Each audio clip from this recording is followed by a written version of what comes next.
Are you a keen gardener, Carol? You know what? In my old age, I'm getting into it. I never used to be, but I really enjoy it now. Old age, nonsense. There is something therapeutic, isn't there, about being in the rain? So I believe. Gardening, yeah. So they tell me. All those people who were planning on spending the bank holiday today out in the garden, it doesn't look like we've got the best weather for it. But when the sun does finally make an appearance, then you know what you've got to do. Yeah, a spot. Get dug in. Whether you've got a well-established lawn or a window box on the balcony, there are lots of things that can brighten up the space without blowing the budget, as our cost of living correspondent Coletta Smith has been finding out. If you're thinking of turning your yard into a green oasis, sprucing up your alley, beautifying your balcony or glamming up the garden, you're not alone. But with rising costs all around us, is it possible without spending a fortune? Let's face it, a trip to any garden centre doesn't come cheap, and the cost of garden furniture can be an absolute fortune. So I've come here to try and find out if it's possible to do up your garden space on the cheap. Good morning! This urban garden show is the first of its kind. How do we get in? And Manchester's very own Cloud Gardener has loads of advice on how to make small changes without spending megabucks. I have an 18th floor balcony. This is a shelf and this is a chest of drawers. They got this from a charity shop, and what they've done is they've upcycled it, they've outdoor proofed it. You see these tin cans as well. And I suppose when you're renting, you've got to think about the movability of your garden, haven't you? You'll see there's nothing drilled into any of the walls or anything like that. And that is to really showcase that actually you can build a garden like this, but should this family want to move, they just need to pick it up and take it to their next destination. Removal men might roll their eyes if they're honest. It is absolutely possible to garden cheaper. Have friends that also love gardening, so you can divide plants and swap. I use my toilet rolls to grow my runny beans in and my sweet peas, so you're not using any plastics or you're not buying any plant pots. Grow as much as you can in pots and then you get loads in a small space. You'll never throw anything away again. Milk cartons over there, just cut the side out of them. I grew up somewhere we literally lived in a terrace house with a yard. Lisa's an expert grower, and she agrees you don't have to spend a fortune. Start small, start on your windowsill if you've got one. Use whatever containers you have to hand. If you can't divide it, you can probably take a cutting of it. So that's usually a small section of stem that you then get to root. I do a lot of container growing at home, and I grow the things that I like, and I grow the things that my daughter likes. She loves the blueberry plants. I don't get a look in. The blueberries are gone. The blueberries are gone. She's helping me harvest.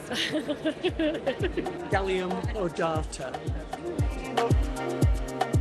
Yeah, I grow a few bits with seeds. I've recently got into microgreens because it's a superfood.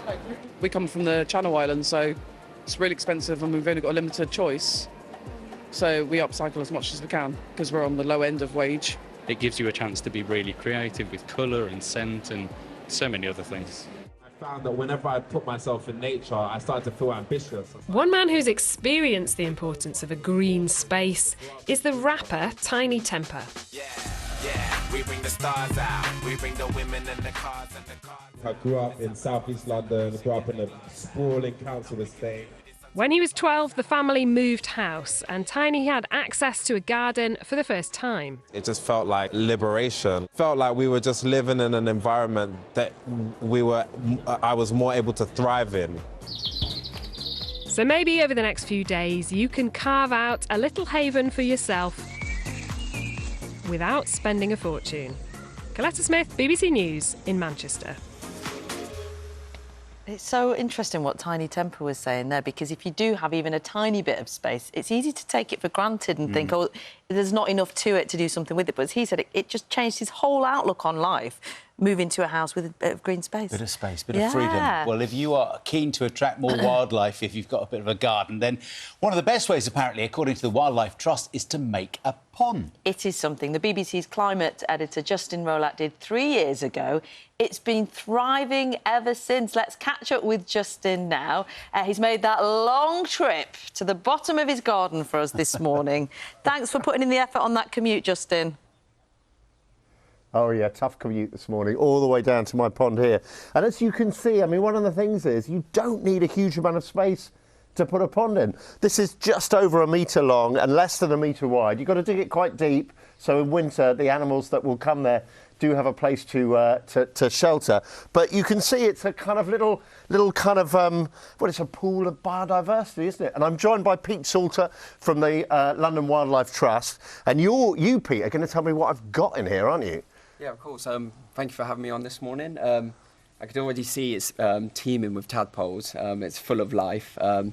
As you say, ponds are one of the best ways to encourage and support wildlife in your garden. And I've been told that this pond is 3 years old now. Yeah, 3 years old, exactly. Yeah. Almost to the day. Oh, okay. And there are studies show that a pond that's 3 years old can be almost as wildlife rich as a pond that's 50 years old. So it shows how quickly they establish. And I can see this one's doing very well. Do you want to get in there with your kit and see what we've got? Got my handy net and tray. Just give me 1 moment. Right, so he's going to do a little bit of pond dipping. He's going to get in there. Oh, look, he's got a tadpole already. There are loads of tadpoles in there. And the extraordinary thing is, I mean, I just use water from the tap. The recommendation is to use tap water, but who's got loads, rainwater, but who's got sort of loads of rainwater? So I used tap water, and within about 2 weeks, the first creatures sort of come in, don't they? It's amazing. So you get, first of all, little kind of creepy crawly kind of bugs in there. And then I got loads and loads of midge larvae, which did not impress my wife and kids. But the midge larvae have food for other things, so they come in and eat it, don't they? Yeah, so the adult form of the tadpole, the frog, will feed on the midge larvae, so they will restore balance to your pond. So you just have to give it time. Bring it out so that the audience can see it. Look at that.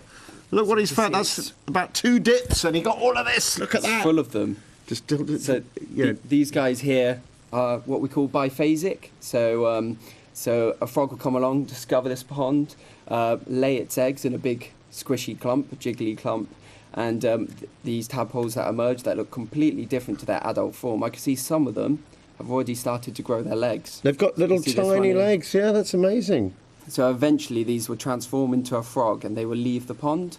And the other thing I noticed is that some of them are much smaller. There's a tiny one there, and then some really big ones, as if we've got a couple of generations of tadpoles in there. Yeah, they're just. I'm guessing some are more voracious than others and have been chewing up all the food. Now, what I notice is when originally we dipped the pond, there were loads of creepy crawlies and stuff, little bugs, and kind of like I said. Oh, there is one. Yeah, I could see. Yeah, and so we've got a mayfly nymph and a damselfly nymph. So this is a damselfly in the making. They will spend a year or so as the nymph form, a larvae form, in the pond before emerging as an adult by climbing the iris. There is so much more in there than I thought.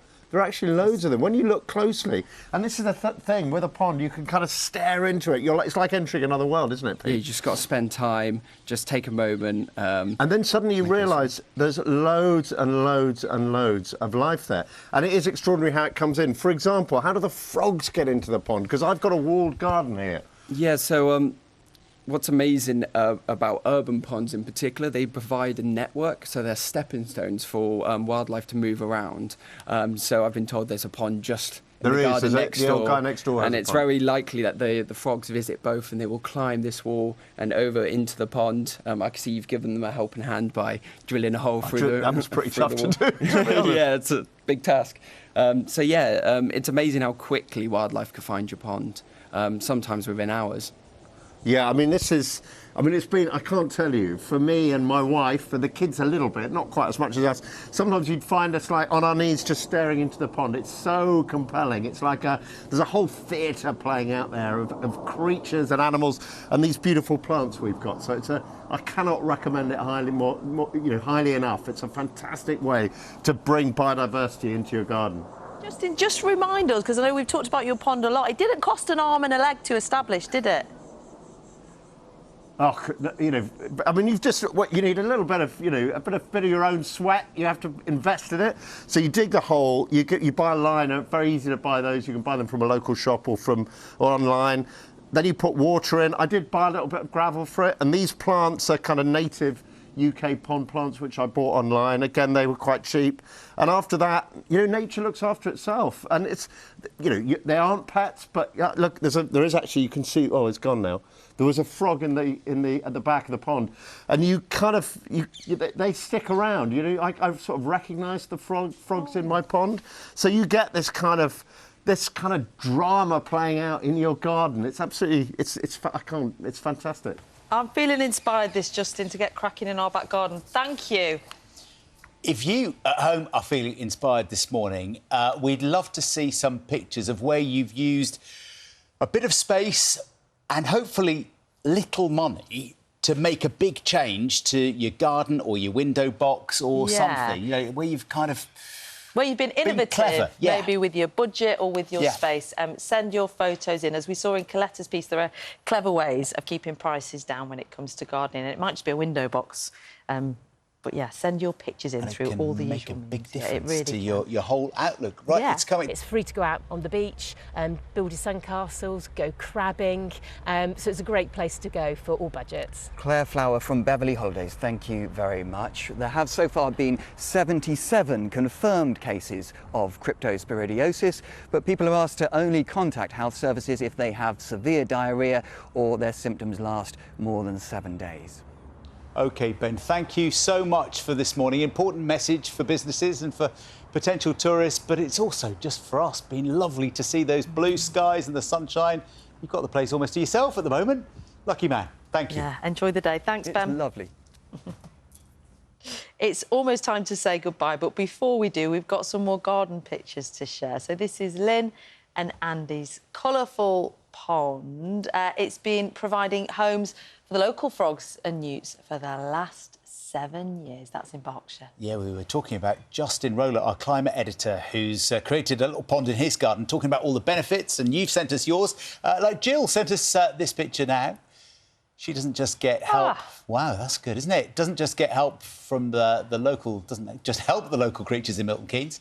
Also provides her, she says, with a calming space to relax. Lots of people have said that. She's got a real sun trap there, hasn't she? Richard and Jackie in Winchester are hosting a couple of winged friends in their pond this year. Dragonflies. That's amazing. Yeah. And we've got another lovely picture, this one from Hampshire, where the wildlife... Can you see that? Just peeking out. This is from Jane. Someone's very keen on getting in the pond.